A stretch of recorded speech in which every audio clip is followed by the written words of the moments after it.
Hey, what is up everyone? This is Huckleberry and doing something different for you today. This is actually a bunch of clips from my friend Arth. He was over last night and we were playing on his account, and this is a cool feat here. He gets a quad and three guys coming by the bus, and then he goes over and gets one guy by the door, and then the dog just nips off his head.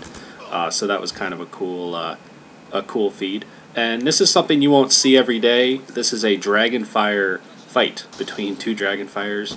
Arth calls it the Dragonfire, and I think within 3 to 5 seconds the enemy calls their Dragonfire, and I don't know if they knew it was going up, but the Arth actually takes them out. So he's got a much better aim than this other guy. I got the view from his perspective too, and Arth is he ends up winning this one. This is kind of cool. When I saw this, I'm like, this is awesome. We should like do this more often or something. But it would require some coercion, I think, between parties. Obviously, you could easily do it in a LAN party or private match, but public match is a little bit different when it's a random opponent, and you're like, oh man, you just put up a Dragonfire at the same time. So maybe save your Dragonfire, in a game until you see one in the air, and then maybe you could try to take one out. Unfortunately, you don't get any points. I'm pretty sure Arth, takes him out, and we looked, and there's no points on the screen. There's no challenges. I was very surprised that Treyarch did not put some sort of challenge or emblem or title associated with taking out a Dragonfire with a Dragonfire. That seems like something that is right up their alley that they would do, because it's a very difficult, unusual, and random thing. So, anyway, we had fun with this. Really enjoyed watching a little Dragonfire action, and hopefully that will become popular, or we'll see more of those in the future. So here's a clip now. This is also Arth. This is a highlight reel on the map Slums, and he's running the PDW with a silencer and a millimeter scanner. And I had never used this attachment before. Arth kind of got me to start using it, and it's pretty good. I don't use it for like the X-ray vision type aspect. I guess that has some uses, but what I've noticed that's interesting is I get a lot of headshots with it.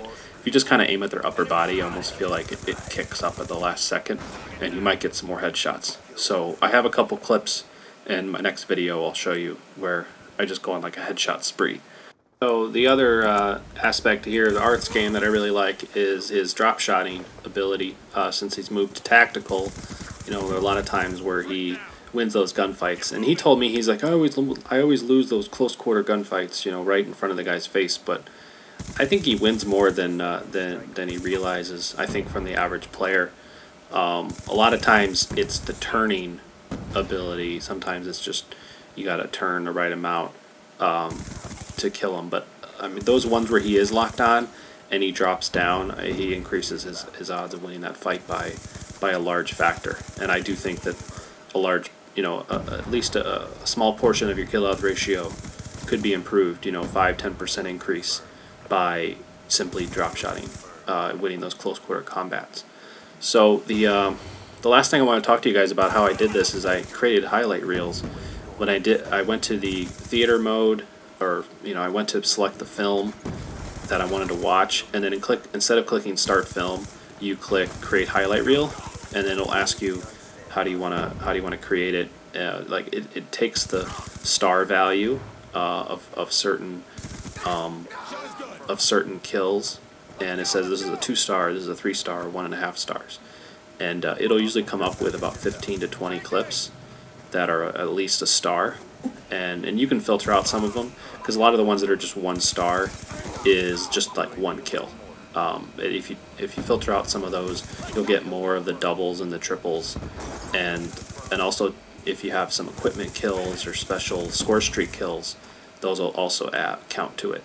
And so that can be useful running the highlight reel. It saves you some time creating a video, like a quick montage, and it only shows you the best moments. So like an 8-minute video, you could probably condense down to under 2 minutes. And then the nice thing about Black Ops 2 is when you go to, when you finish creating the highlight reel, save it as one of your film slots, one of those 8 slots, and then when you back out, select it, and then click render video.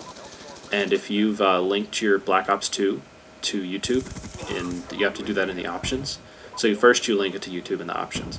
Then after you created the highlight reel, you then go to render, and you'll actually render it directly to your channel.